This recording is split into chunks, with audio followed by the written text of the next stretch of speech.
آپ جانتے ہیں کہ 1912 کے اندر طرابلس میں ایک جنگ ہوئی تھی اور اس میں بہت سارے مسلمان شہید ہوئے تھے۔ مسلمانوں نے اپنی بقا کی یہ جنگ لڑی تھی۔ تو اب اقبال اس کا حوالہ دے کہ حضور کی بارگاہ میں ایک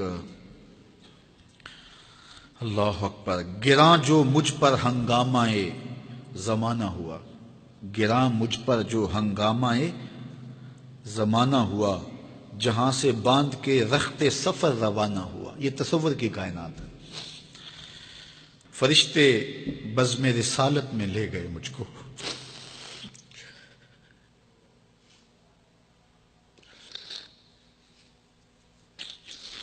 وہ کہتے ہیں کہ میں تصور ہی میں جب اس دنیا کے ہنگاموں سے اکتا گیا تو میں نے رخت سفر باندھ لیا۔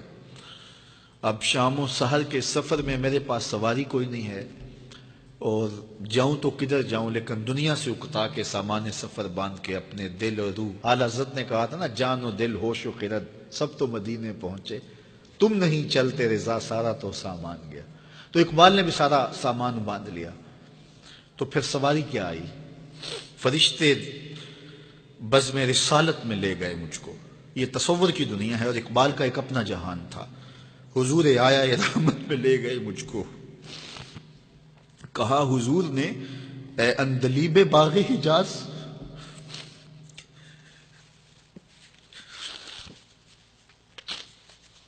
کہا حضور نے اے اندلیب باغ حجاز، کلی کلی ہے تیری گرمی نواز گداز، ہمیشہ سرخوش جام بلا ہے دل تیرا، فتادگی ہے تیری غیرت سجود و نیاز، نکل کے باغ جہاں سے رنگ بو آیا، نکل کر باغ جہاں سے رنگ بو آیا، ہمارے واسطے کیا تحفہ لے کے تو آیا۔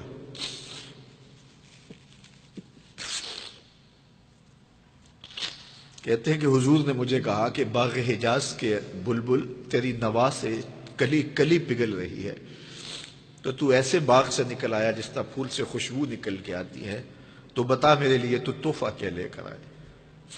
اب اقبال کا جواب سنیے، حضور دہر میں آسودگی نہیں ملتی، حضور دہر میں آسودگی نہیں ملتی، تلاش جس کی ہے وہ زندگی نہیں ملتی، ہزاروں لالا و گل ہیں ریاض ہستی میں، وفا کی جس میں بو ہو وہ کلی نہیں ملتی، مگر میں نظر کو ایک آبگینہ لایا ہوں۔ یہ 1912 کی بات ہے جب طرابلس کی جنگ لگی تھی۔ مگر میں نظر کو ایک آبگینہ لایا ہوں، جو چیز اس میں ہے جنت میں بھی نہیں ملتی، جھلکتی ہے تیری امت کی آبرو اس میں، طرابلس کے شہیدوں کا ہے لہو اس میں۔ اگر اس دور میں اقبال ہوتا اس کا کلیجہ پھٹ جاتا۔ یہ تو طرابلس کے شہیدوں کا لہو لے کر کے گیا تھا اقبال اس زمانے میں، اب برما کے شہیدوں کا لہو بھی لے کے جاتا۔ اللہ اس شخص کی قبر پہ کروڑوں رحمتوں کا نزول کرے اور امت کو پوری دنیا کے اوپر وحدت نصیب فرمائے۔ یہ امت علم کی، عمل کی راہوں سے گزر کے اپنی منزل کی طرف گامزن ہو اور وحدت کے حقیقی اجالے اس امت کو نصیب ہوں،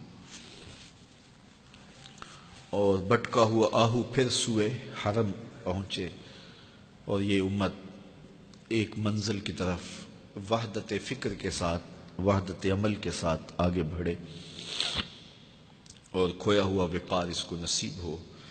اقبال کے انہی لفظوں کے ساتھ میں اپنی گفتگو کو اختتام کی طرف لے جاتا ہوں۔ بٹکے ہوئے آہو کو پھر سوئے حرم لے چل، اس شہر کے خوگر کو پھر وسعت صحرا دے، میں بلبل نالا ہوں اس اجڑے گلستاں کا، تاثیر کا سائل ہوں محتاج کو داتا دے۔ فکر اقبال کی روشنی میں اللہ ہمیں آگے بڑھنے کی توفیق دے۔